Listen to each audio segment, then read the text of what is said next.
Hi there, welcome to another presentation of the Sound and Emotions Conference. Now we got Shanti Leone. Hi, Shanti. Hi.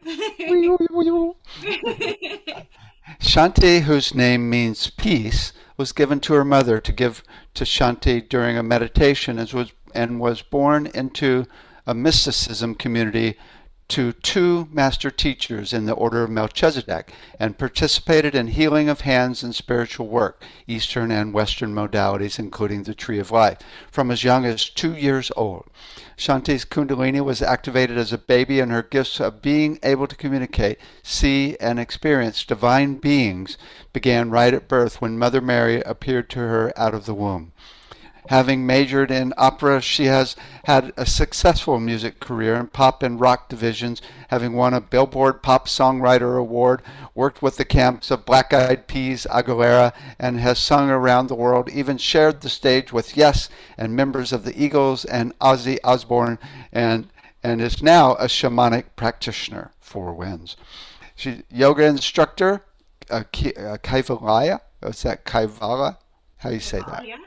Kaivalya yoga method using Reiki Master, Rainbow Reiki Master, Medical Reiki Master, Kundalini Reiki Master, High Priestess in the Order of the Magdalene Rose Temple, Priest in the Order of Melchizedek, Sound Healing Practitioner, that would be Globe Institute, that would be yes, and Vedic astrologer, and soon to be Sai Shakti practitioner and Metatronic healing practitioner. Wow. It's just a list. Right, right. Just read those, the list. Just a pure light being spirit behind all of that. Welcome, welcome. Thank you. Thank you for having me. And it's such an absolute honor to be a part of this and to be a part of this movement. Um, I I have been so blessed to have been to found you and what you have done for me. And I even know I've shared this before, but I wanted to just say thank you again. And I honor you and I honor the divinity in you. Thank you. Thank you.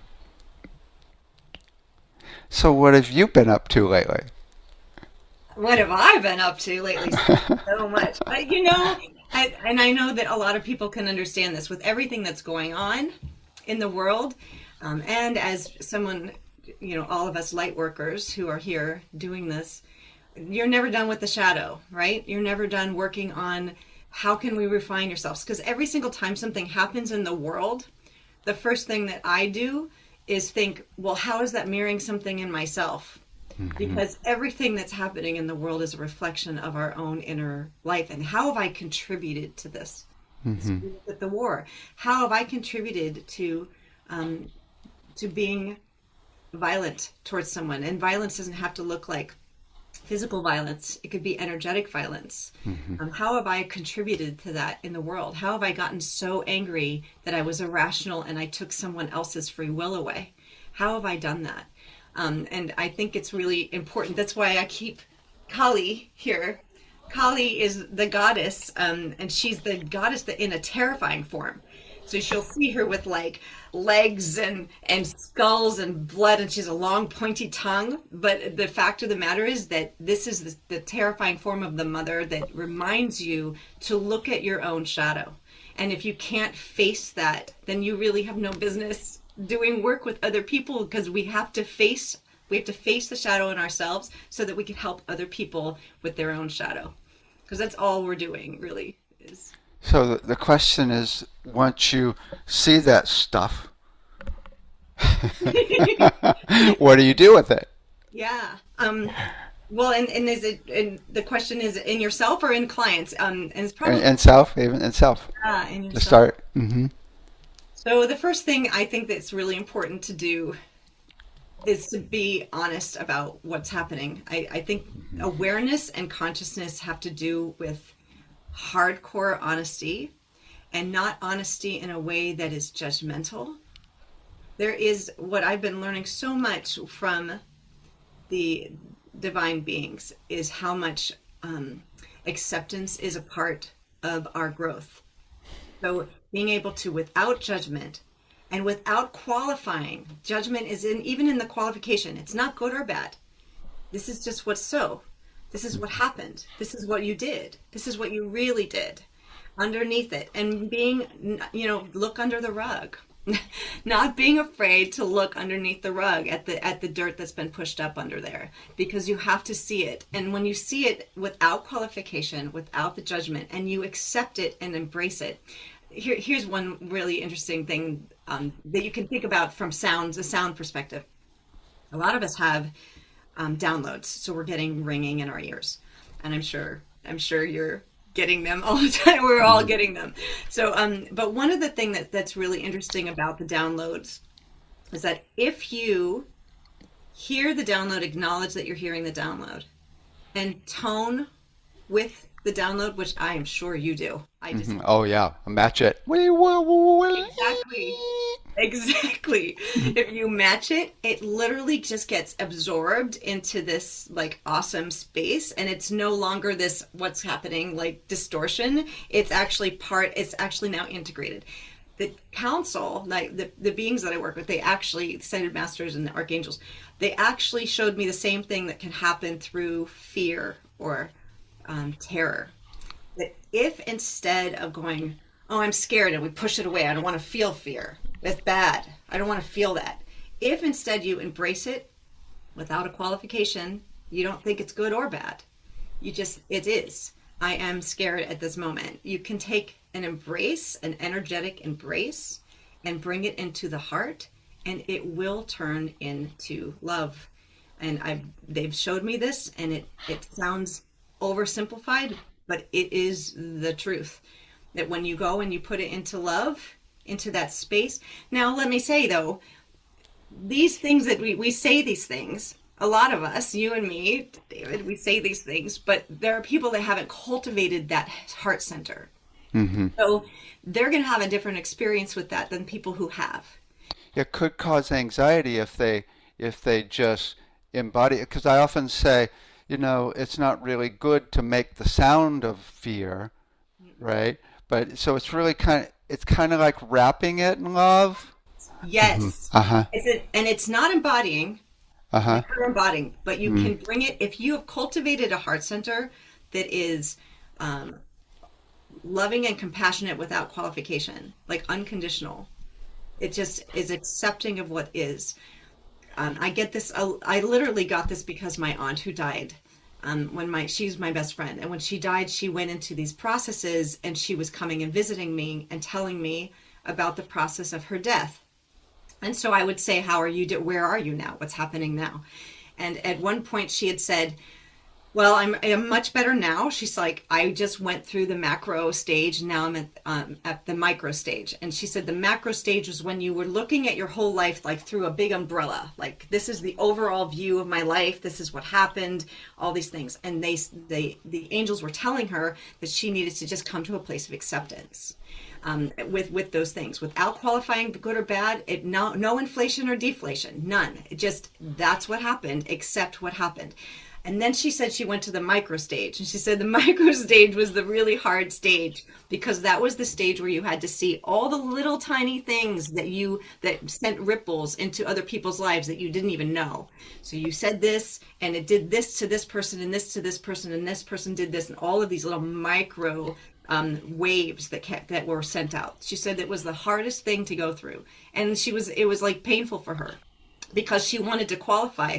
Well, but I did it. She wanted to justify it. She wanted to say, I did it because of this, or they didn't see this, or this wasn't bad. I meant it as good, or that was really bad that I did that. I hate that I did that. Whatever. She wanted to qualify it, and the angels were like, you cannot move from this phase until you stop qualifying it. It's not good or bad. It's what happened, and you have to accept it. And the acceptance that I've been shown is that embrace, enfolding into love, enfolding into this unconditional love. And that's a concept that might be a little bit hard if you haven't started cultivating that in yourself. It's kind of a jump.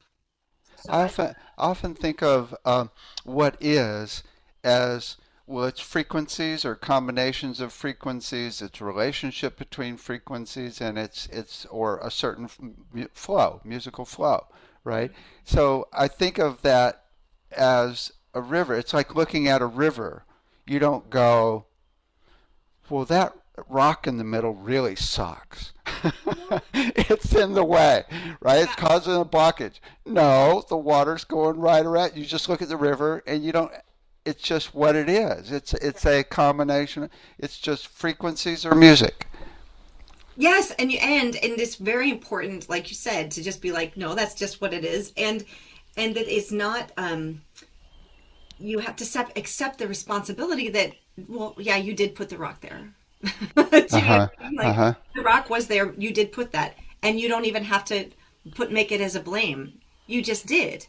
You did put that rock there, and they did do those things. Because the truth is, when we get into unity, and we get into the idea that you and I are from the same and we are the same, we're just in these different rays of light being expressed in different ways right now, but we are the same. Then we have to understand that when we do certain things and it ripples effects to other people that are really us, really aspects of us, we have to take responsibility for that.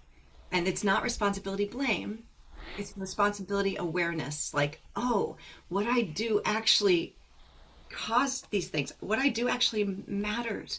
What I do actually makes a difference or can actually harm people and I don't even know it. And then you start to kind of cultivate this refinement of the way that you're behaving towards yourself. And it all starts there.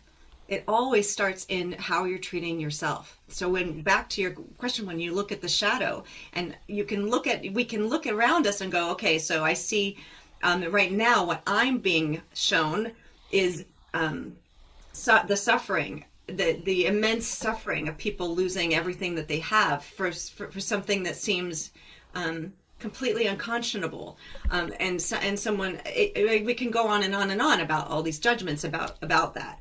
But then you look inside yourself. Well, what am I contributing to that? So one of the things that I do that's different from the shadow, but in order to contribute something in the moment, because the things we've done in the past, we did them. We thought those things. This is a mass consciousness. Some people could say that the Ukrainian people are taking a big sacrifice because there's a lot of unity that's happening right now through this.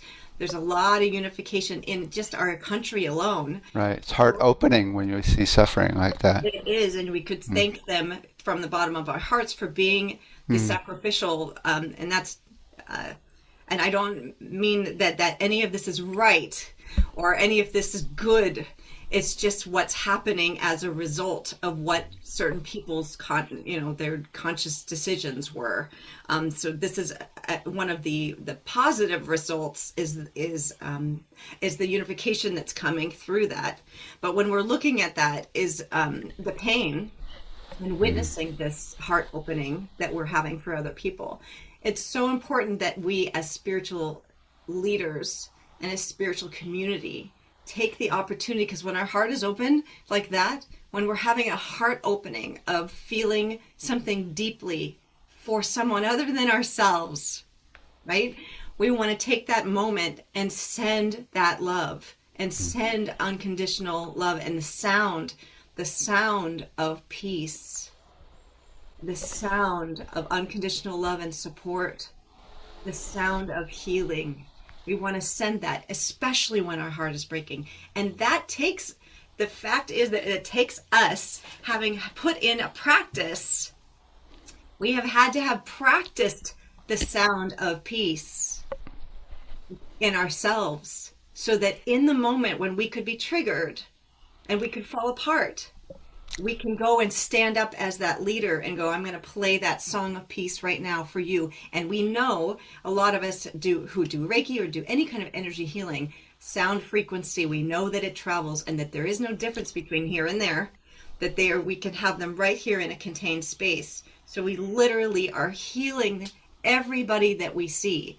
I literally have mantras that are a specific technology of mantras for healing. I literally do Reiki, all of these things. When I watch the news, it's my healing time. It's literally what I'm doing. I'm not watching the news to be, to reinforce these triggering things. I'm doing it as a healer. Who can I heal today? Who's coming up? The mass pictures. I freeze it. I freeze it on the TV, and I just heal every single person in that picture. Send every single person the song of peace. And I want to encourage us to do that. I had a situation yesterday where I was a little frustrated with a couple of people, and it was really cool. This conference has been really transformative for me, right? Because there's so many cool presenters. But I was frustrated, and I just thought I'm going to shift this, and I shifted it to sending love to them instead of going, "That's a bummer what you did." No, I just went, "Wee," Yes. right? And it was so cool. But what about people that are so in a pattern of an emotion that are really deep, that are having a hard time getting above the surface, right? To be able to actually do any active work. Yeah. Well, so I want to bring up a little bit about my history, Cool. because that's where I grew up in this spiritual community, and I was very blessed to do that. But that does not mean in any way that there weren't a mountain of, because we're in duality land, so as blessed as you are, as screwed as you are. So, well, I'm just kidding, but I had immense amounts of I was, as far as I know it now, and we still are having memories come back. But four different people. I was molested by at least four people that we know. I had immense amount of abuse in our family. There was spiritual, emotional, physical, and sexual abuse. So I had a lot of trauma, and being a sensitive, being somebody who came in with her kundalini and was trying to stop it because it was so uncomfortable, as under around 1 year old, trying to push it down, stop, I don't know what to do with all of that. And then seeing these beautiful beings, but then also seeing negative beings that were attacking my father, and demonic beings that were trying to attack my father and me, and people that were in the order. You have all of these things. It's kind of like a little pot of trauma that can happen. So I spent many years being suicidal and depressed and having anxiety, and I went through all of that. I went through the cutting phase. I went through you name it. I've gone through it. To be honest, and I don't wear it though on my system, because I've spent so much time. I was aware really young that this was not okay, that I was not okay, that I was okay, but these things were not okay, and they were affecting me negatively, is really what I meant to say about that. So I immediately started doing whatever I can. So here's the thing about somebody who's stuck in those patterns, as I was for years. There's so many different layers of things happening. One is that when you come in, the karmas that you have from your past life are in the first half of your life. So I know that, and just as also to qualify that karma doesn't mean punishment, and also you can take on, as spiritual leaders, a lot of us, and I was one of them, also come in to take on other people's karma. You can take on your family's karma and ancestral on purpose. You might have come in to help your family clear karma. So it's a combination of those types of different karmas that are affecting things. I'm saying that because as you're looking, and as you're in this loop of the looking at things in the way that you are looking at things, and being affected by these traumas, you are going to only be able to get the kind of healing that you are ready to get at that moment. And so what I've seen over the course of my life is that the more healed, and I don't say this to discourage, I say this to say, start somewhere, start where you are, and just keep going, do the work, and keep improving. That's the general overall view, because you're not going to get the blessing of the most amazing healer right out the gate unless you have a really awesome karma, and then great, please, I want that for all of you. But most of us have to go through the ringer, and we have to go through these step by step by steps. And we might start with things like I did. I went to therapy for 8 years and did a lot of cognitive behavioralist thoughts. I mean, the first time that somebody said to me, because I came from spirituality, right?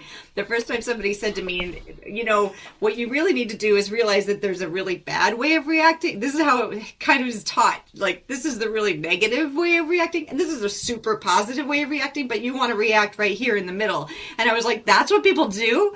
They like literally decide they're just going to react in the middle. You're going to say, this guy was a jerk because he didn't like me, and he was against. This guy really just thought I was awesome, and that's why he did that. No, you want to think, well, maybe he was having a hard day that day, or maybe. And I was like, that's what people do.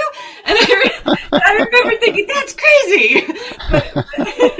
But at the time, because of my consciousness level and because of all of the effects of everything that I'd taken on in my birthing, and in the first half of my life, I couldn't get the consciousness of that. I couldn't understand the wisdom in that. I thought, well, I'm truthful. You got to be honest. You've got to be as honest as you can. But honesty is an interesting word, because honesty doesn't mean that it's an overreaction of things, or it's an inflation or deflation of anything. Honesty can often hurt people. Yeah, it can. But you need to look at the honesty comes from, real honesty is coming from a place of consciousness and awareness of everything involved, not just you. Mm-hmm. So, and that's where, when we're in trauma land, it's all me. Like, that's all you're going to see is my pain, and I got more pain than you. I have more pain than you, and I went through this, and you can't possibly understand all of these things. And this is very normal.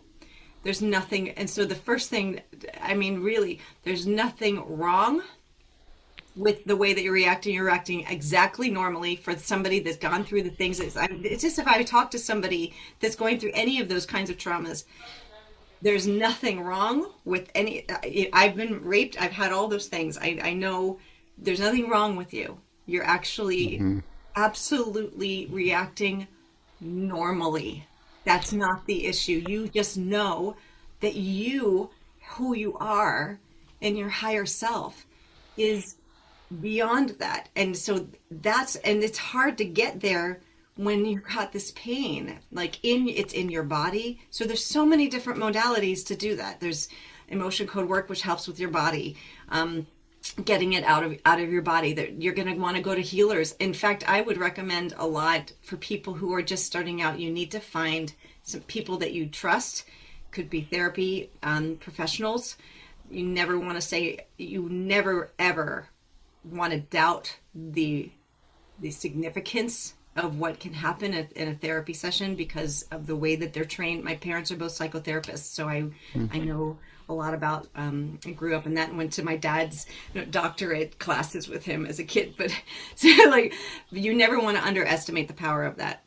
However, then on the other side of things, spiritual work, sound healing work, energy work can really, really help with speeding up some of those things, that removing those blocks, removing cords to different ancestral lineages, your lineage that you took in. When you remove those things, it's like removing planks from your eyes quicker. So you want to make sure that you are hitting it from all sides, and that's literally what I did. I made it a mission. I remember thinking, I'm not going to be able to do anything in my life if I don't heal this. And I never wanted, and also as a healer, I really cannot stress enough how important it is for us to do our own work. And that's why, when you said, what are you doing lately? I'm like, what are we always doing? We're like, okay, I have a moment. I'm going to dig in and kind of see what I can bring up. What am I going to release today? What kind of work am I going to release? So, well, it's the most important message from what you're saying, I hear, is to know that it's not necessarily going to happen quickly, but it's common that people take a long time. And what's so beautiful about it is when you get finally up to above the ground, so to speak, right? Then it's like it's not just normal. It's like you've got this experience that is really profound, not only for you, but also then to be able to help others. So that's what I wanted to. Yes, thank you so much. Yes, yes, because um, what are we going through right now? We're witnessing, and so we, as people who've been through those things, it's like the bell is ringing. Hello, wake up because now's the time. Like make sure that you're doing your own healing work because we need you. We need you who've gone through this, who understand, who can empathize. That doesn't mean at all that you have to go through these things to be a good healer at all. It doesn't mean that. It just means that right now it's perfect timing for us, and I really do believe I know that a lot of us have gone through that for this time. A lot And, of yeah. Yeah. and at that stage, people fly, and it's really hard to imagine flying when you're under like a big pile of dirt, Yeah. right? And to just know that it happens all the time, that people get above ground and they go, holy moly, I'm all dirty. How am I going to fly? And then before you know it, I mean, it's only in the last 5 years that I really started, or well, really in the last year or two, that I'm really flying, right? And I had my trauma, right? Yeah. So I think that's what really important for people to know. Wait a second, it happens all the time where grounded people make it out and actually fly. It's so interesting that you're using those terms too, because one of the processes I'm doing right now is the five elements process. And it's a process where you start with the earth and you go and you do a certain number of mantras for a certain number of days. It's hours every day, basically. But you're really connecting. You have your thumb in the earth, and you're really connecting with the earth, and you're becoming one with this element. And exactly what you said, when you become one with this element of grounding, it's heavier, it's denser, but let me tell you what's so great about it. And I'm going to use this in our conversation with what you just said. The earth is a magnet. It's magnetizing. So if you want to go and heal things, you go right to the earth and you go and you let it pull out your negativity. You pull out all the things that aren't serving you anymore. And it's because it's a giant magnet. That's what its purpose is. So when we have gone through these really dense things, we are now going to, as we go up, because then you go into fire and you go into sky where you're flying, you go into air and water, and you go through all of these different processes. As we are in ourselves going through this cycle, we still have the juice. We still have the gifts of everything. We, just like you just said, we still have those gifts that we can pull from, and it's like a magnet. So now I see it. I can smell on people. I can smell it and see it and feel it, and I know exactly what it is that they're struggling with, and I know exactly what, and I don't know it from my own. I can see it because I've seen it in so many different modalities, not just myself. I've been blessed enough to see these issues from many different perspectives because I'm supposed to work with them. For example, suicide and depression. I've had 6 people that I know go through the process of choosing to leave in that way. And so I've seen how this works, and I know where I smell it, I see it, and I know how to do it as a magnet. I know exactly, okay, if we work on this thing, this is going to be what helps them. And so everybody out there that's going through these processes of the dense, there's so many gifts, and we call them in some of our modalities sacred wounding. Mm-hmm. The sacred wounds are the wounds that are gifts for your life. They don't seem like it when you're in it.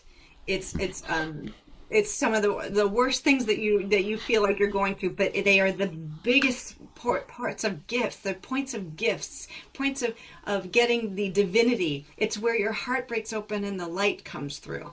And What you were saying earlier is, I think, really important as well, which is ties into right now, is when you go through these very difficult times, to think that there's something wrong with you, or is really the it's actually the worse than what you go through, yeah, the judgments. right? Because now you're spiraling down even further, Hmm. and that's kind of the key. So unconditionally loving yourself is really just so critical. Yeah. And there's so many people that don't. Yes. And that's the issue, isn't it? Is that's what we're mirroring. That's what's being mirrored for us, is the lack of love for each other, which is really mirroring our lack of love for ourselves. So, I mean, and that honestly, that's where it needs to start. So I know that when you are going through these processes, it seems like you're very self-absorbed in all of these things. But the truth is, you need to be in that space. You need to be self-absorbed, but it needs to turn into, how do I love myself more? How do I get to a point where I'm not taking the judgments that were on me and have absorbed them, and now they're me. Now I just mirror judgments from myself to everyone because that's how I was taught to be in the world. How do I now separate and become the observer in your life? Like becoming the, So okay, so how? yeah. How? Well, so When you're in it. when you're in it, well, there's that's such a broad question. I have, like, I know, for example, there's a chakra in the Hindu system called the Kama chakra. And a lot of people think that that could probably most likely be the second chakra. It's called the Kama chakra, and it means the desire chakra. And it's not just desires, it's attachments and all of these things. So everything we're just talking about, we become attached to the judgments. We become attached to Mm. feeling anxious and depression. And it's a hard thing to say to, but it's the truth is that there is an attachment to the way that you think you show up in the world and people are going to respond to you.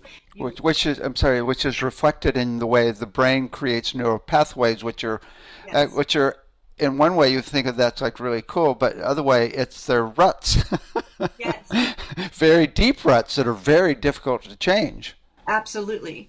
And so in the Kama chakra, for example, they say that the biggest source of suffering that all of us have is because we have an overextended, over exaggerated Kama chakra. And the way around that, if we go into the spiritual realm of it, there's honestly, there's so many different things psychologically that I would recommend, from cognitive behavioral therapy, and to start there. If it's really serious, I really would start in that modality, because you need to be able to talk this through with someone that you can trust.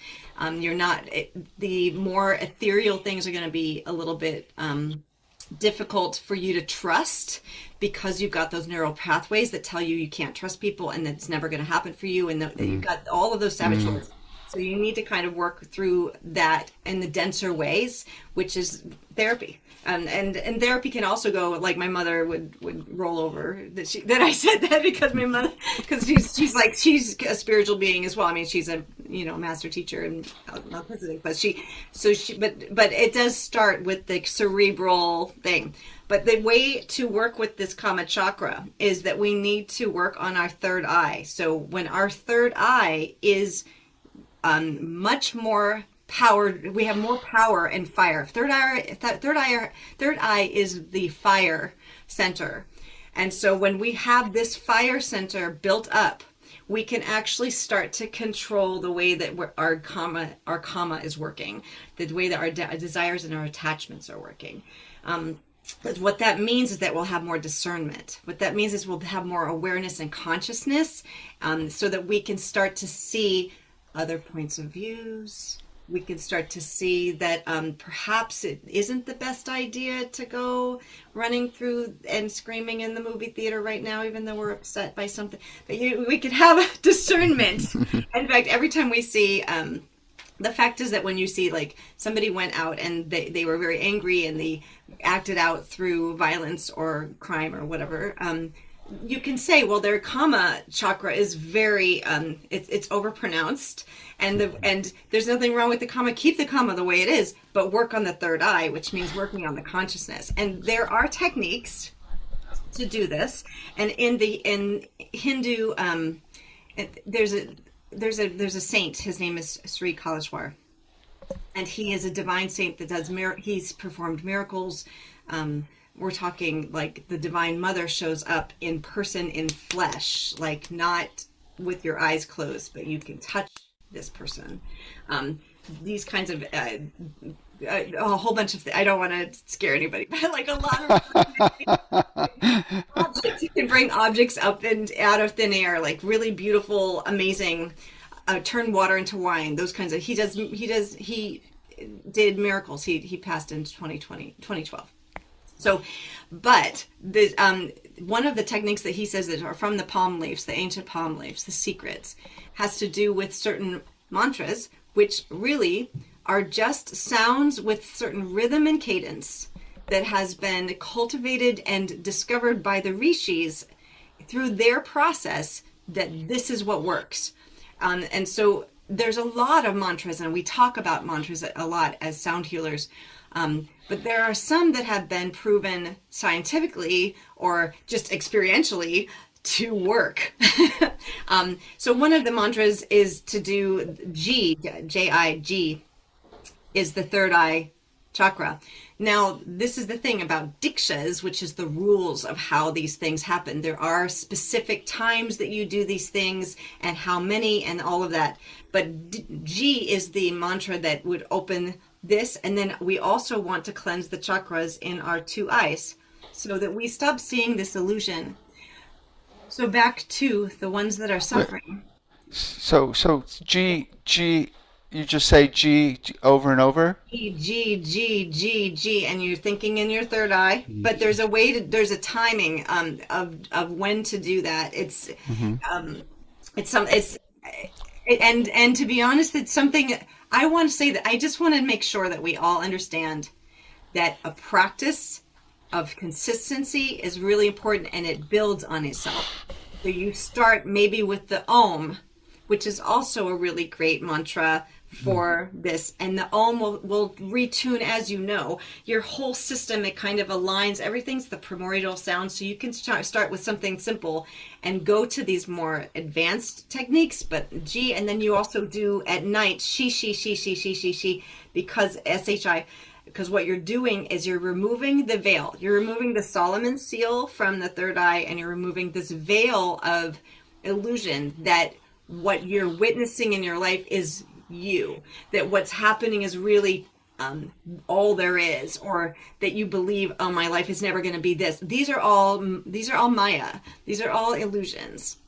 So when you are chanting these mantras, which are the rishis gave to us on palm leaves, and it was hidden for thousands of years, and they just came up in 1999. They started to resurface.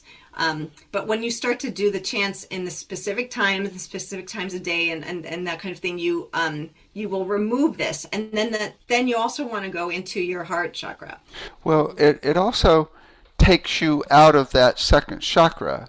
Right. Right. I remember I think it was a Tom Kenyon technique that I've practiced a lot, where they say just do a silent Om in your third eye, and it will totally take you out of your emotional body. Yes. To a place of stillness. Yes. I mean, honestly, mantras are so important for people who have a lot of mental activity as well. The sound frequencies and the cadence and the rhythm, those are all sounds, right? Mm-hmm. The cadence, the rhythm, all the frequencies of that will change your neural pathway. They've done studies at MIT. Dr. Pillai is another guru who is living, and he does a lot of work with people at MIT to do the scientific research behind what happens when you do mantras, and so you want to know that you're changing your brain frequencies. These aren't just like, there's devotion behind it, yes, and devotion is so important for our well-being, and I'm an incredibly devotional person, so I am all about devotion. However, I want you to know, for those who aren't yet, because they're still in the place of the density is going to keep you from devotion. It's harder to be devotional when you're in pain. I mean, and that's just normal. Yeah. And you know what I mean? It can crack your heart open so that you start to go. You can make the choice out of pain. That's what's so great about pain. You know what I found is too, everybody's got a little bit different rhythm for their brain waves. Yeah. And so, I mean, you could do it as simple as just tapping faster or slower until you find something, the rhythm that feels the right speed. And then you could choose, I would think that it would definitely work with any vowel or any consonant, which is what we do with the kids actually. You could just go ba ba ba ba ba ba ba ba ba ba ba ba ba ba and visualize it in your third eye, and then branch out from there into any mantra or chant or whatever. Just to begin, just to start. So yeah, and like that kind of supports what we were talking about, where you start where you are and you accept what is, and then after the acceptance, then you can transmute. You start where you are and transmute later.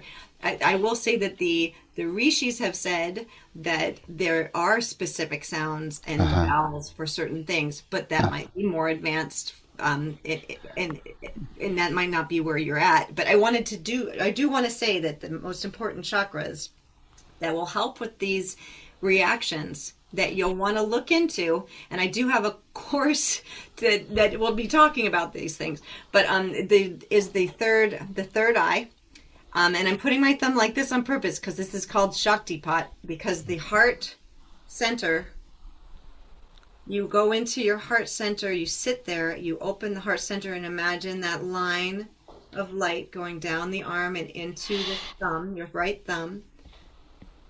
And so you put that right on your third eye, and you can start to have that energy from the heart. And the heart is that center that communicates with both your physical body and the higher realms. It's that nodal point that connects with all the realms. And that's where you connect with your soul. So you want to go ahead and open that up and put that into your the third eye.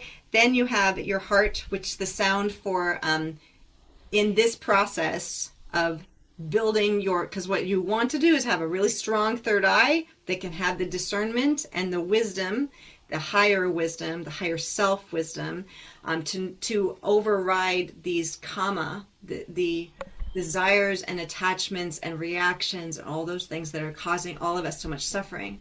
And we want to put them in our heart. We want to have that wisdom and connect it down to our heart, which is, and the rishis have found that ta How do you spell that? ta T-A. ta is that is the sound in that process, and every process is specific. It's not like, oh, just throw this and just throw that. There actually is a scientific method to why you do certain things at certain times and how all those things. And then the last one I want to share with you, because this was revolutionary for me, was the womb chakra, which is not the second chakra. It's a different chakra. It's a chakra that is about an inch. It moves. Everyone has it, male or female. This is not a female. I've got a womb. Yeah, you got a womb chakra. You don't have a womb. Ooh. But you do have a womb chakra, and the womb chakra is about an inch or an inch and a half below your belly button, and it can move in that center. It can move in that area, but the womb chakra is the connection point to the cosmic womb. It's the connection point of all creativity, the connection point to the mother, the divine mother, the Shakti. Which, by the way, when you go into your third eye, it's the Shakti and Shiva joining, the masculine and feminine energies joining in that. So what we're doing is we're also balancing those aspects. And I have to tell you, as somebody who grew up with their therapists, I really undervalued the importance of masculine, feminine, balancing. And it doesn't matter if you're male or female. This is not about being a body. This is about the energy that works more receptively or more actively. So it's an energy system. but the importance of it is so profound. When I started working on it with Metatron, the divine feminine and the divine masculine aspects, and combining those with divine grace to have the balance in your body, it's just it's so beautiful, and it makes such a difference in your third eye, because all of a sudden you're seeing things in a balanced holistic way, and you're not seeing things from a wounded feminine or a wounded masculine or all of these things. We are in duality. When we were Lumerians, you and me, when we were Lumerians, before, in the beginning, we were not in that. We didn't have either. We were the unified and integrated beings, and then we became these separate things, because we're learning, right? This is a process. We get to now understand these isolated parts of ourselves. So this is kind of advanced conversation, but I'm saying this to say this womb chakra is, these are the three center points that are the most important, and the womb chakra is the primordial spot for creativity and for your power. It's your power spot. So every source of power that you're really looking for as healers, this is for the healers that want to be actual the type of healers that can actually heal things like cancer. Like Sri Kaleshwar, for example, could bring birds back to life. Like they would die, and then he would, in front of everybody, they would be bleeding out, done, and he would bring them back. And he did it through the womb chakra, through the power of the mother. And I'm sorry, the womb chakra, it's below the belly button, but you said in about an inch or so? About an inch or an inch and a half, but it does kind of move. It kind of Okay. it might some be a little bit higher or lower some days. And I want to tell you, when you just close your eyes and you think, like, I'm going to tune in down there just below my belly button, not low enough to be in the second chakra, but above that, Okay. typically. When you go into that space, I had that's when everything made sense to me, because I felt that my whole life, and then I kept going, stop, what is that? And it was like so aggravating when I was growing up with it. And I talked to someone about it. I'm like, they're like, your kundalini was open at like, whatever it was, 9 months, 12 months.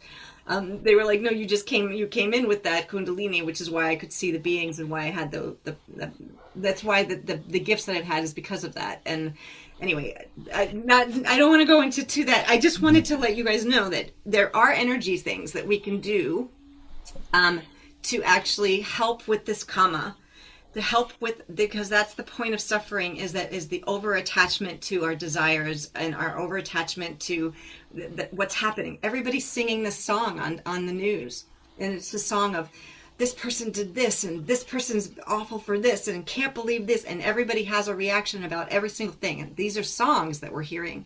And what we want to do is have a connection with our own frequency and song, like you always used to talk about in class all the time. We want to have we want to have our own song, so that no matter what song is being played outside, we can sing our song of peace, of love, of unconditional acceptance and love for the world, without blame, without judgment, because that is what is going to unify us. That is going to be where the leaders stand up, where we're going to be the ones, because if you look at it, it's just insane how many, Wall Street's up and down, and all they're the most emotional group I've ever seen. They're like, I heard this on the news and I freaked out, so we crashed the market. Like, where's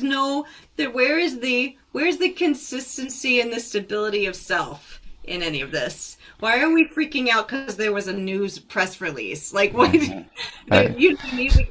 Yeah. Anyway. So I've got, when I was in Mount Shasta last year, I got this vision that is kind of half baked, right? that I could, whenever energy is coming into my solar plexus or second chakra to create this emotion that could be, a little difficult, then I could actually run the energy. There was almost like this plate or something that would actually run the energy up into my heart instead of letting it in down here. Okay.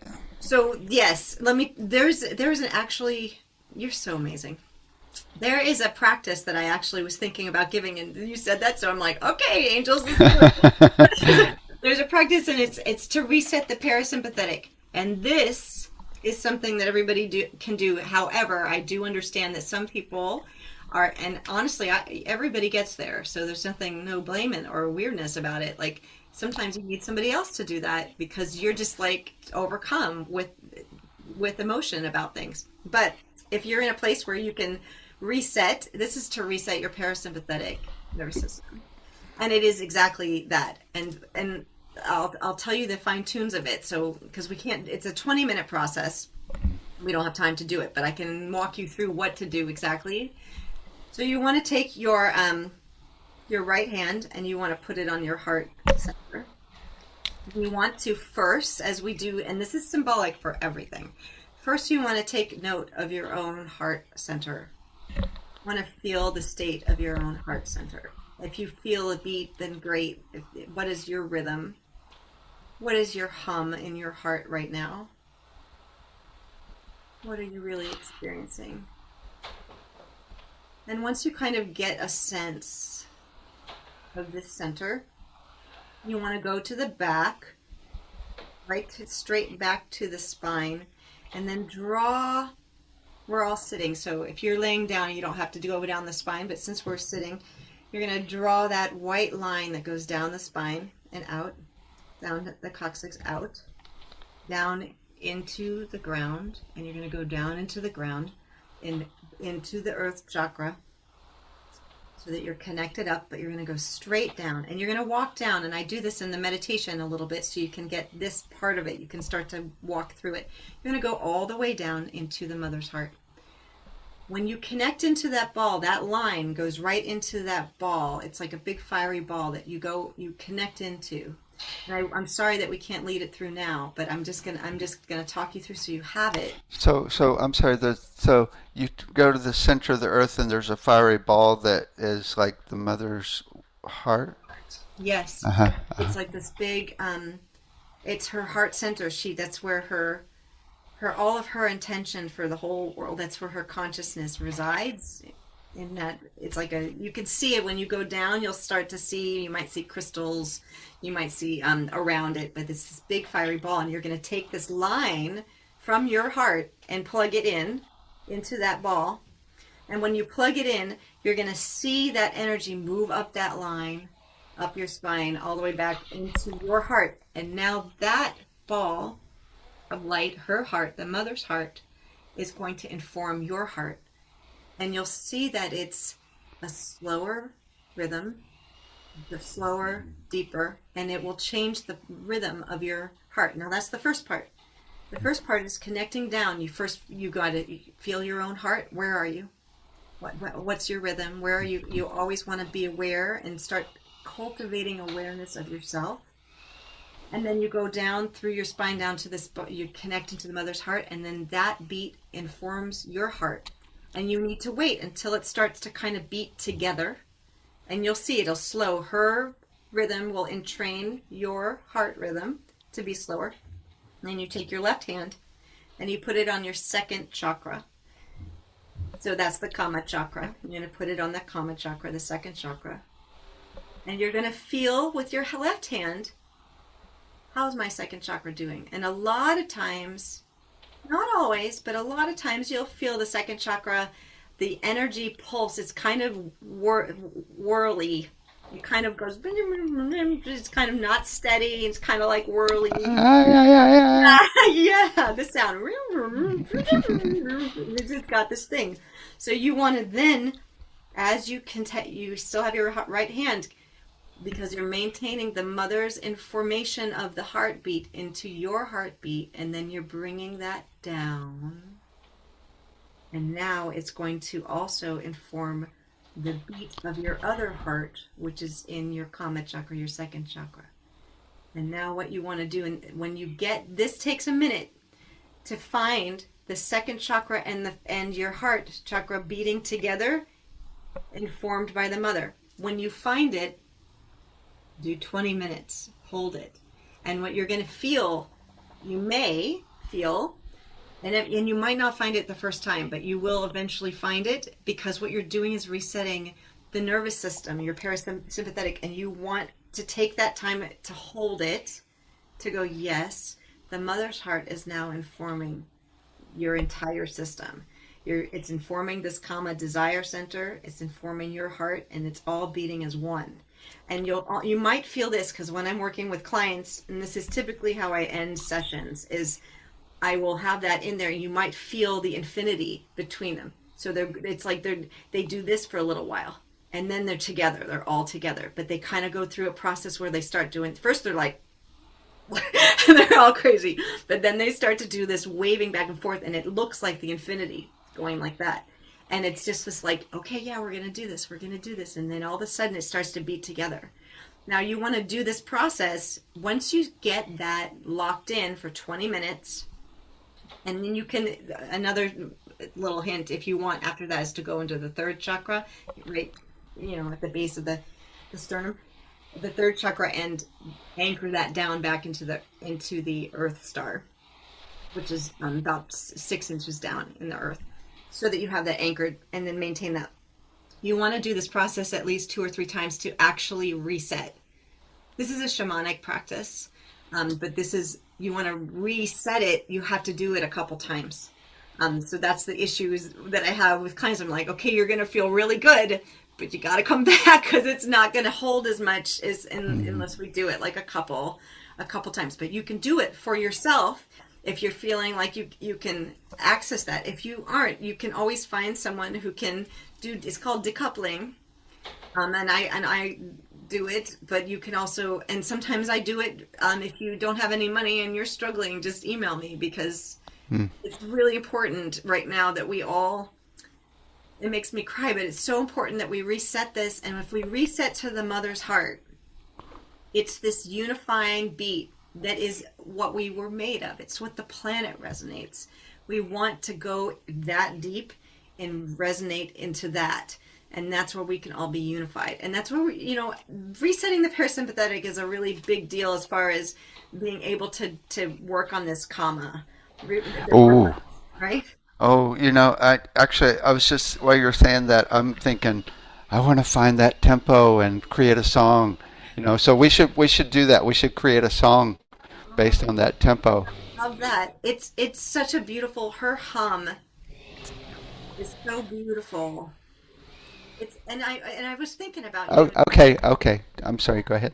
I was thinking about you, and I was thinking about like the sound of this pain that we're feeling, that we all are witnessing, and we are, to be honest, blessed to witness this transformation that's happening through really unfortunate and horrifying occurrences. But the sound of it, isn't it interesting that the sound of that, it's like almost a distorted overtone series, right? It's not harmonious. It's not the note. Chaotic. It's got these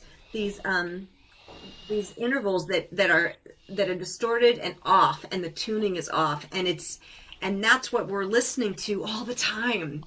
And so what we want to do is go back and go, okay, let's go back into the actual sound of harmony and sound of peace, and we can really find that in practices like this. Yeah. Okay, so might you be able to do the sound of the mother now? Mm.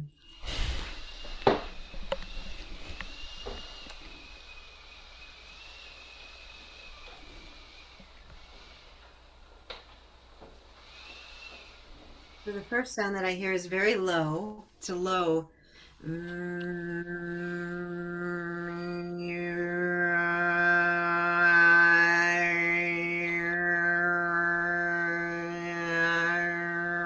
then I hear it also with these beautiful high pitches.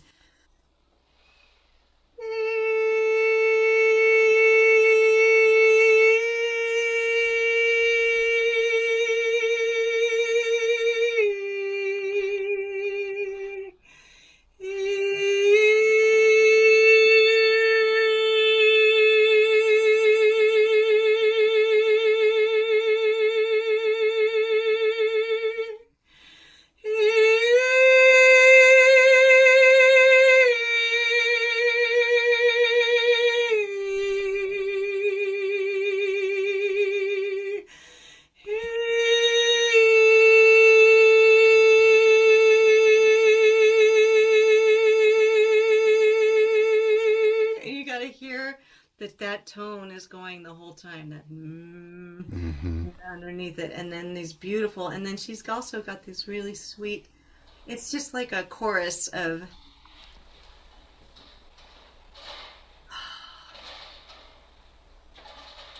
if we all just knew how absolutely loved we are. If we all just knew. And so my hope and prayer is that we do a practice, consistency, over time, get to know the mother, and through the mother, get to know you. Through the mother. Because that's the truth. That's the real truth.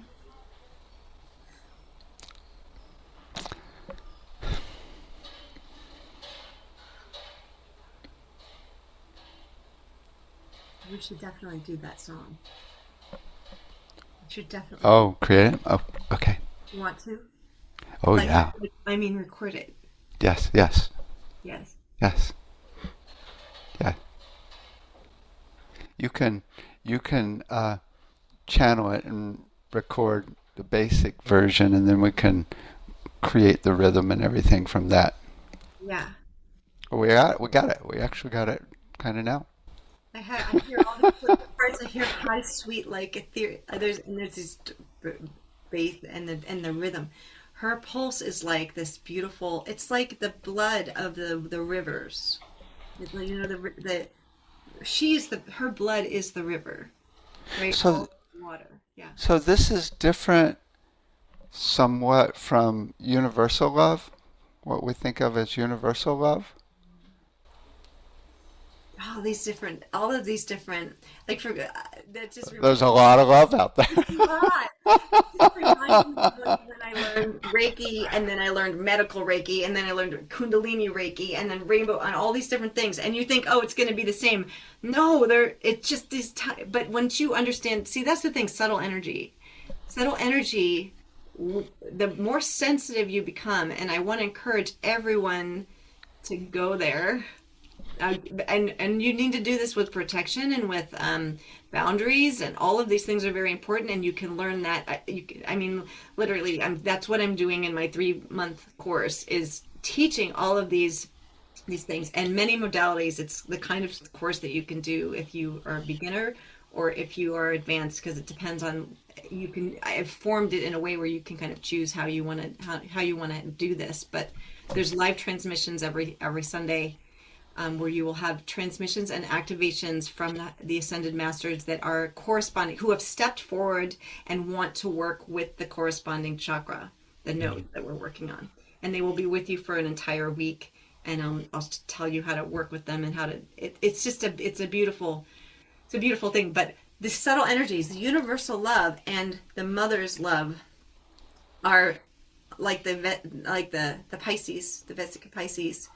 There is a connection point where it's all one, and there's also its own expression.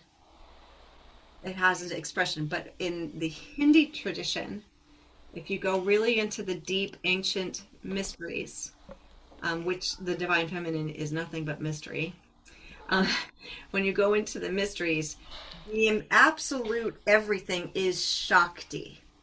And the Shakti, in fact, the Shakti created, some of us have heard like Shiva, Vishnu, Brahma, but that came from Shakti.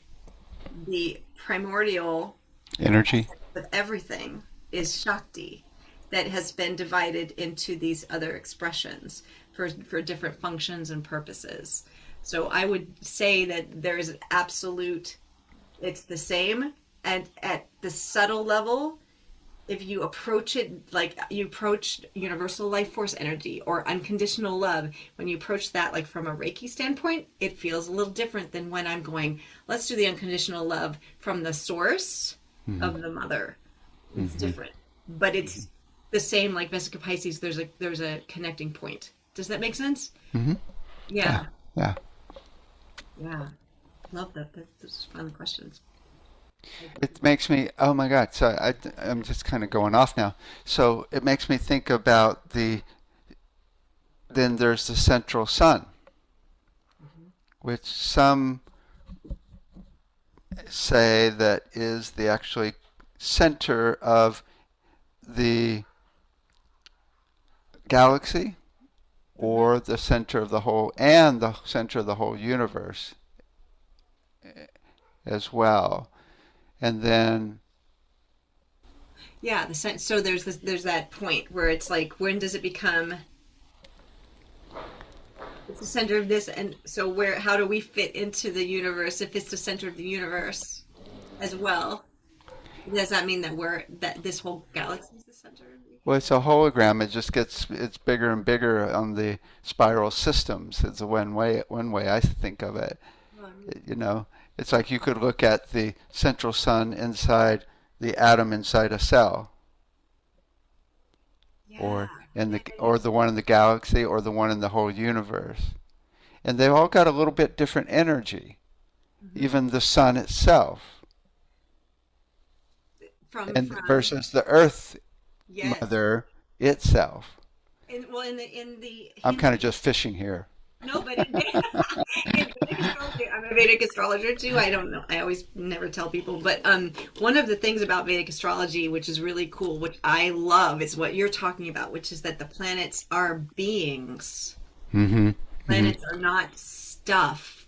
Right, Not right. Sunak, they say Sunak Kumara is the main being of our planet. And he's Yes, actually going through a transformation. yes, and you have these and they have their own ways of communicating, and they have their and in fact, the planets are what has been created by Vishnu in order for us to have our karmas delivered, and they're delivered through our chakra system.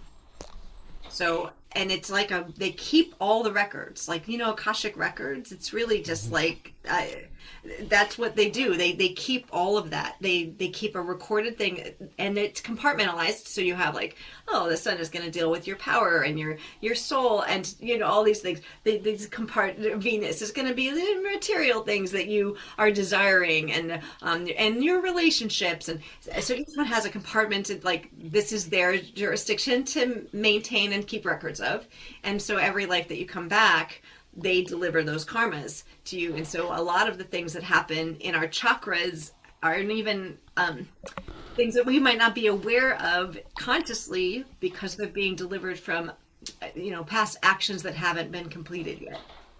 So that's how I like to think of karma instead of punishment. Nice. Yeah, does that make sense? So yeah, they do. They feel differently. They have ways. They have things. They even have relationships with each other, just like our chakras have relationships with each other as well.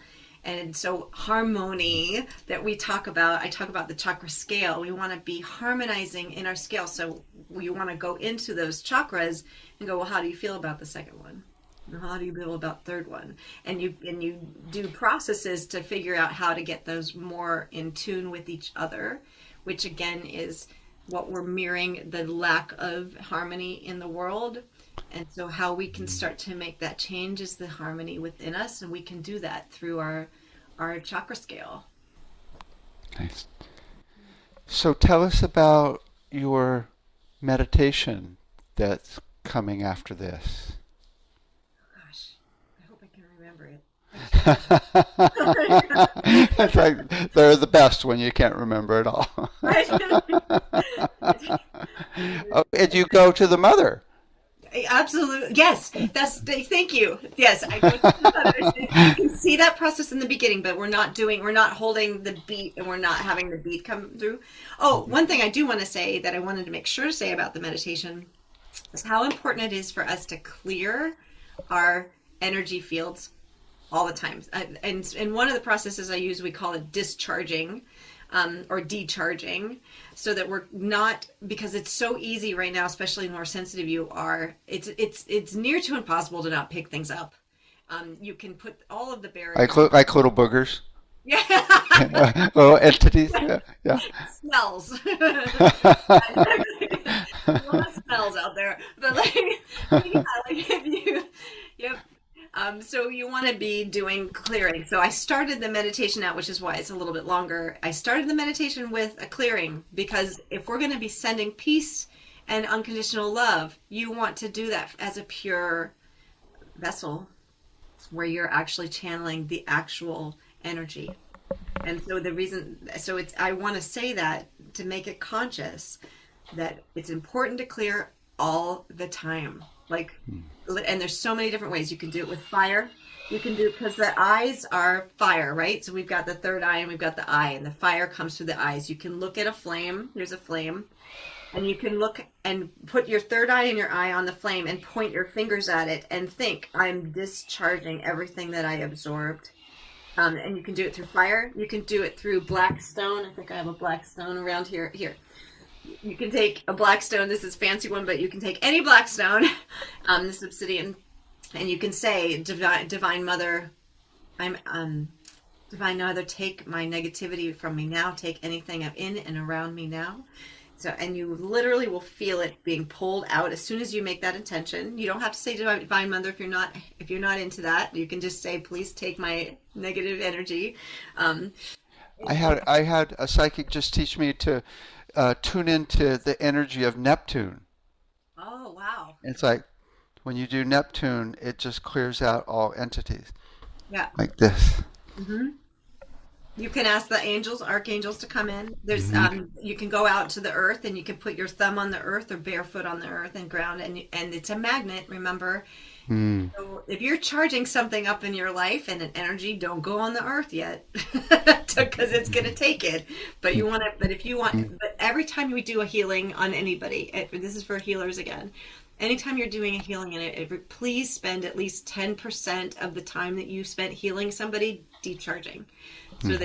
So if you're doing an hour, do 6 minutes of decharging at least to kind of clear out, because there is a transmission that's happening, and it's really important that we continue to be clear vessels at this time. So you do it in the beginning, but do it in the middle of the session, take a little break, or just do it at the end?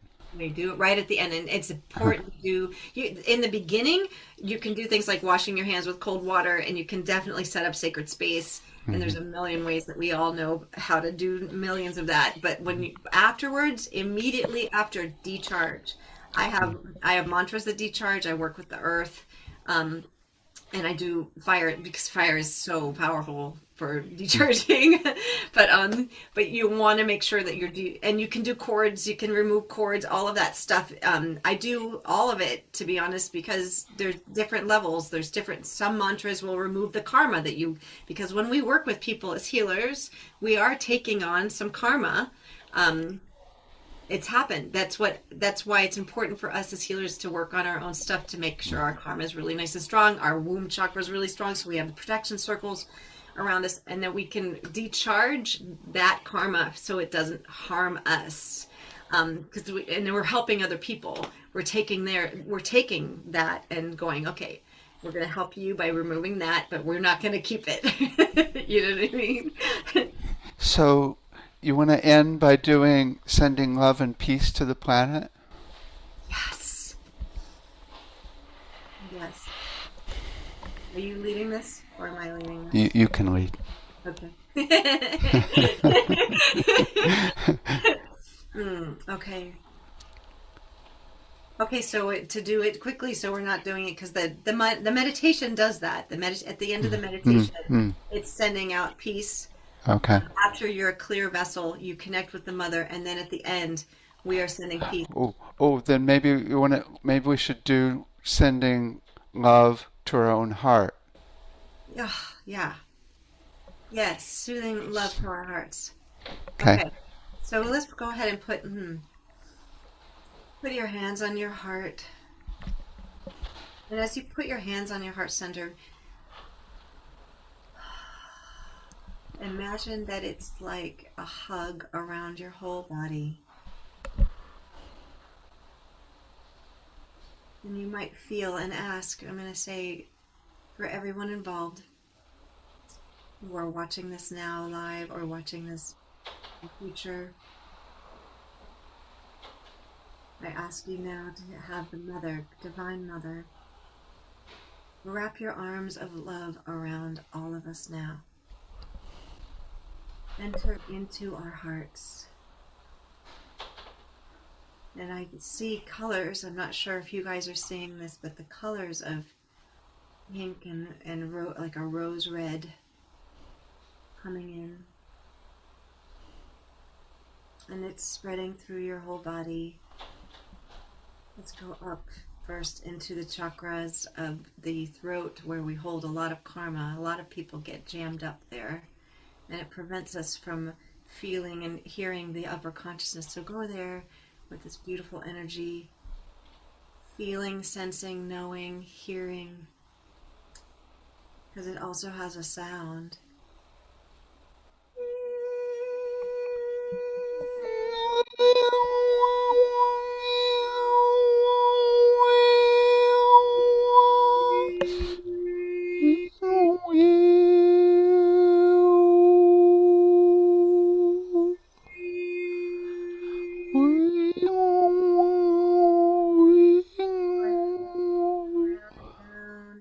Down back into our lower body, down all the way down to our feet,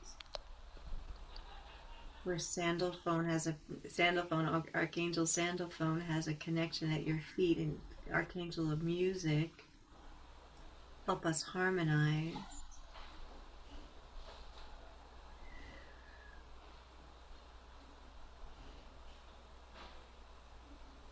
And I'm getting called to ask. I ask for the archangels and the ascended masters now to put a protection around everyone that is watching this, and fill this protection egg of light with this beautiful Divine Mother love, that we may know ourselves through the eyes of the Mother, through the heart of the Mother.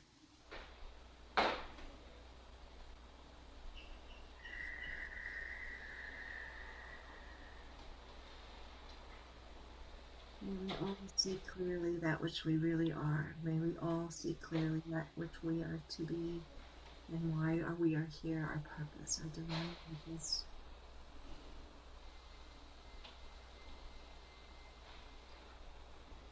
Swelling with love. And thank you.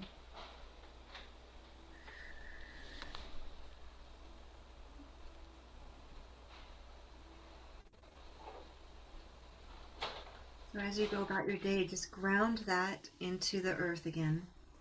So you have that light line that goes down, and just ground it into that 10th chakra. It's the 10th chakra. When we go into the course, we'll be doing 12 chakras, and the 10th one is the earth star, 6 inches down. So just tie it into there, so you have this Mother's love with you grounded. Calling your higher self in through the Mother, grounded. Thank you.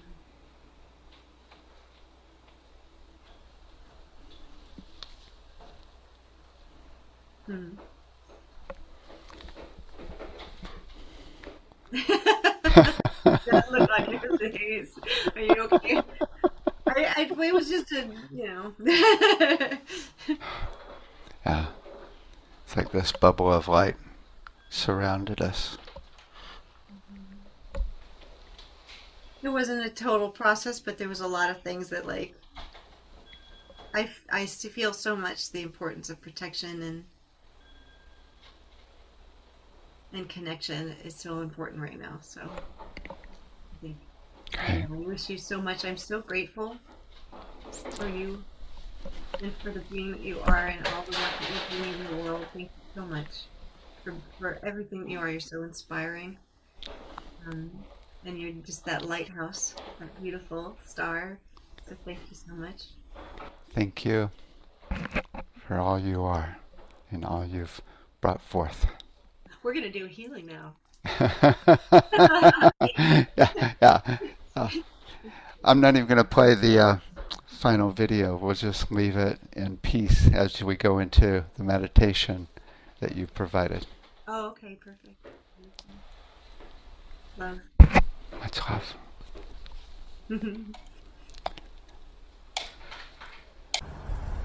Namaste.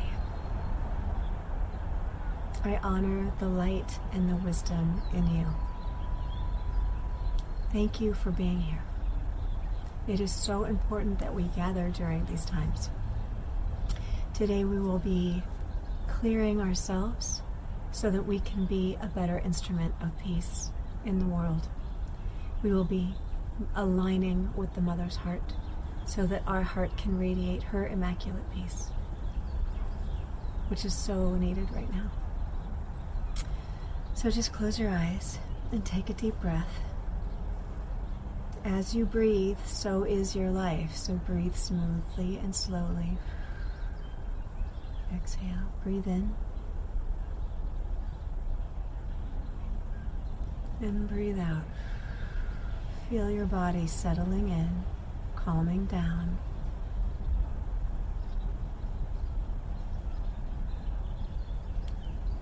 Affix your gaze, your inner gaze, to the point in the center of your forehead. This is the point of consciousness. It is important to maintain this point throughout our meditation.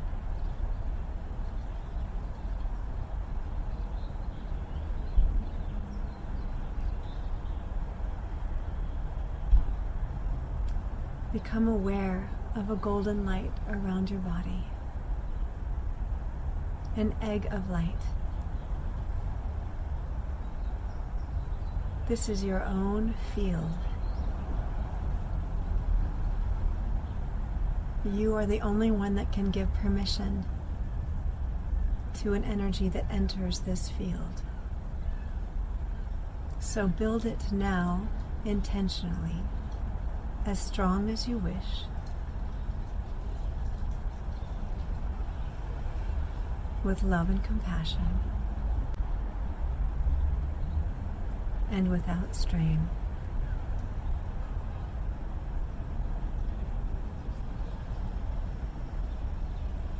I call in the archangels now. May they surround each one of us, past, present, and future, that is involved in this meditation. I call in the ascended masters now. Feel the energy raising. Ascended masters, we ask you to assist each one of us here in raising our consciousness, in aligning with love and peace, so that we may be instruments for the world. We call in each one of our guides and gods and goddesses and all that are assisting us on our ascension path. As they surround us all, we ask for Archangel Michael to surround us, each one of us, with an electric blue flame of light. See this light in your mind's eye as it surrounds your entire system.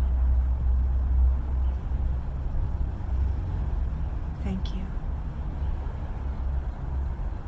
As this energy increases, you might be noticing areas of darkness or smokiness inside of your egg.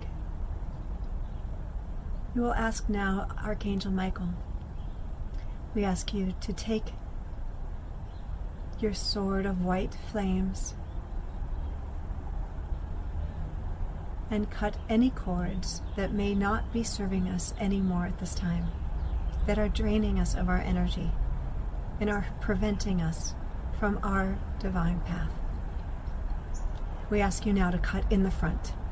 We ask you now to cut in the back, cut in the top of the head, at the bottom of the feet, at the left side and the right side. Now please take all roots from both sides of these cords and pull out now.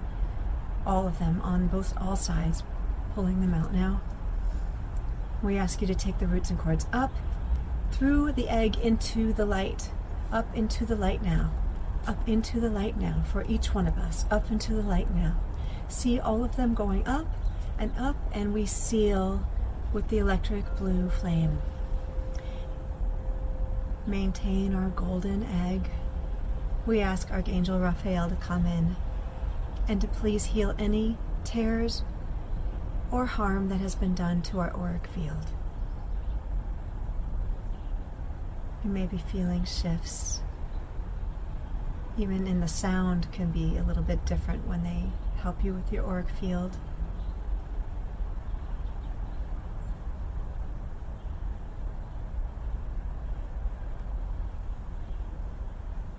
Now we ask Metatron, please lower down the 5D consciousness of the Christ grid through into our eggs, into the top of our heads,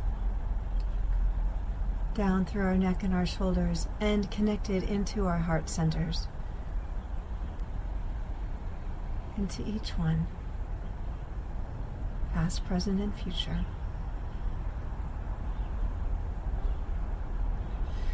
Feel the energy increase and a lightening in the top of your head. We ask Archangel Sandalphon to bring and raise up the crystalline grid from the center of the earth. Raise it up now into the bottom of our feet, to our legs, our pelvis, our stomachs, our chests, and connected into the heart center, creating the torus. We are now being fed with divine energy from the Mother and from Source, aspects of the one Creator God.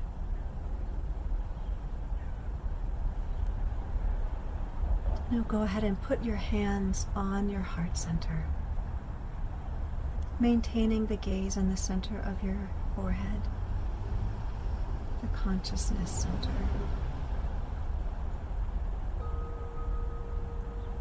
Feel this heartbeat.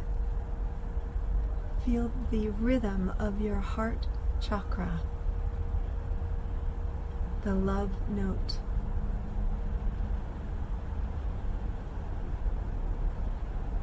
And as you feel this, go to the back of the spine directly behind the center and see a white line. Step into this tube of light and let it take you down your spine, out through the lower spine, down into the earth. And as you enter into the soil on this light line, allow the magnetic forces of the earth to pull out any worry as you travel down. Allow it to pull out any resistance, travel down past the roots of the trees. See it pulling out any frustration or tension as you travel down deeper, down into the bedrocks. Allow all negativity and confusion to be pulled out into the soil. Let this feed the soil and the earth, the element of the earth, one of the 5 pillars of the great Creator. Travel down past the bedrocks, past the inner lakes, as you become clean. Down into the center of the earth that opens up. And as you stand in this great opening, take notice of all that you see, feel, sense, or just know.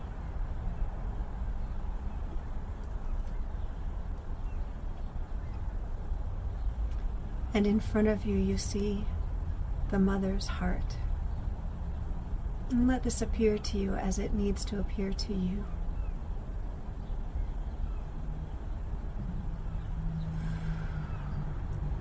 But it's a big, massive energy.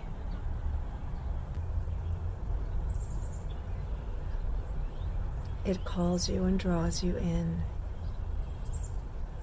And as you step into the mother's beating heart, it purifies every cell in your being, your emotional, your mental, and your physical body.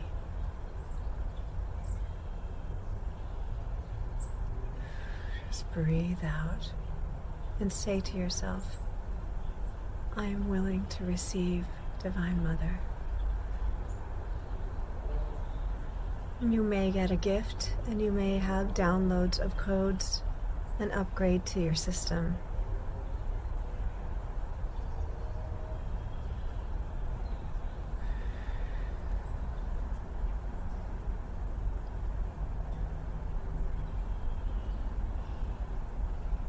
We asked the Mother, Mother, may we have peace within our own bodies, our own minds, and our own heart. Fill us with your immaculate peace.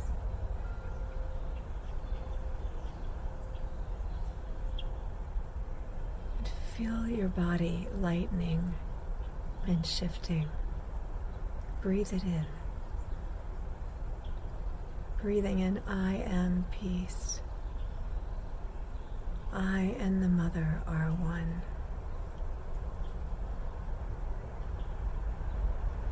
The Mother is peace. I am the Mother's daughter or son.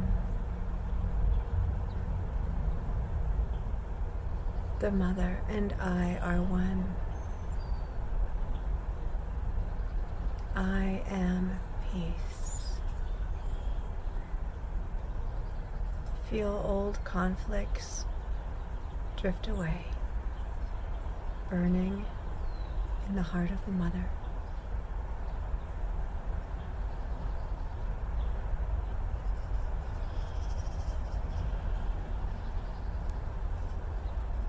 Thank the Mother.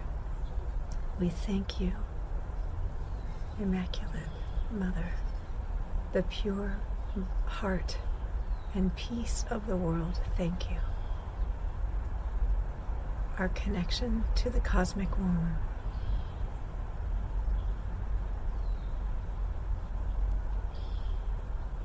And as we step out of the Mother's heart, we feel renewed, lighter, full. Take all that you have learned and all the gifts and your new renewed self back up the line and say, heart, up, and start to go up, up, up, up, up, up, up, up, past the roots and the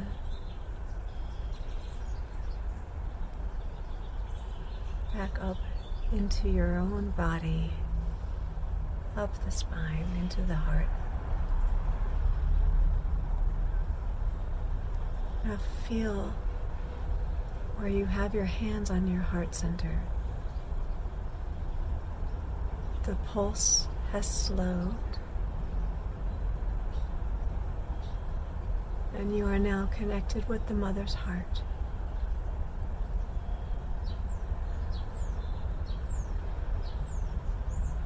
As you feel gratitude welling up inside you, take your hands out, fingers together, hands extending at the heart center, and outflow the peace and unconditional love that you are now being sourced with from the Mother to everyone on the planet. The places where people are suffering.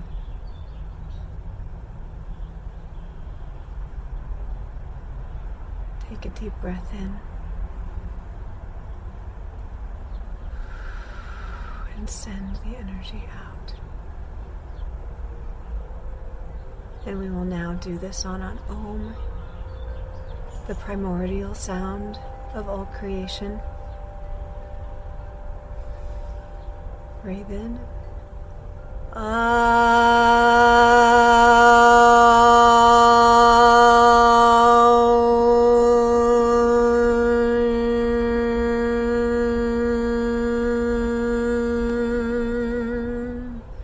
See this energy going to everyone who is in need of peace and healing and love. Now breathe in.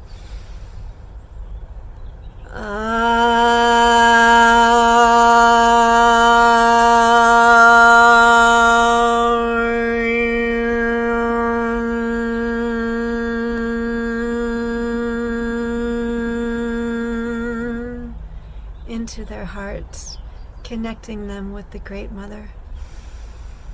Breathe in.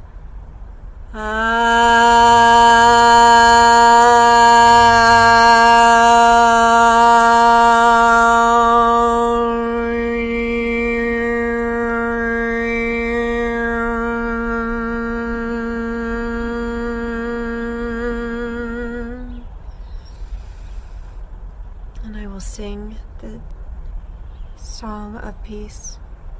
And if you know, you can sing with me. Om Shanti Shanti Shanti. Peace, peace, peace. Loka samasta sukhino bhavantu. Loka samasta sukhino bhavantu.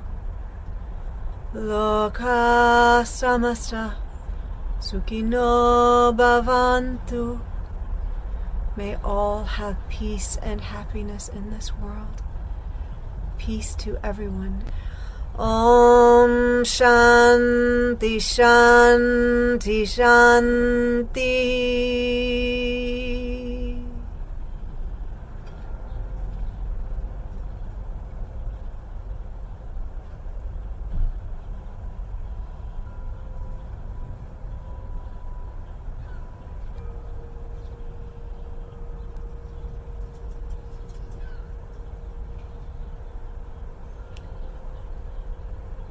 From the bottom of my heart, I thank you for being here. And I thank you for giving peace to the world and being a light worker.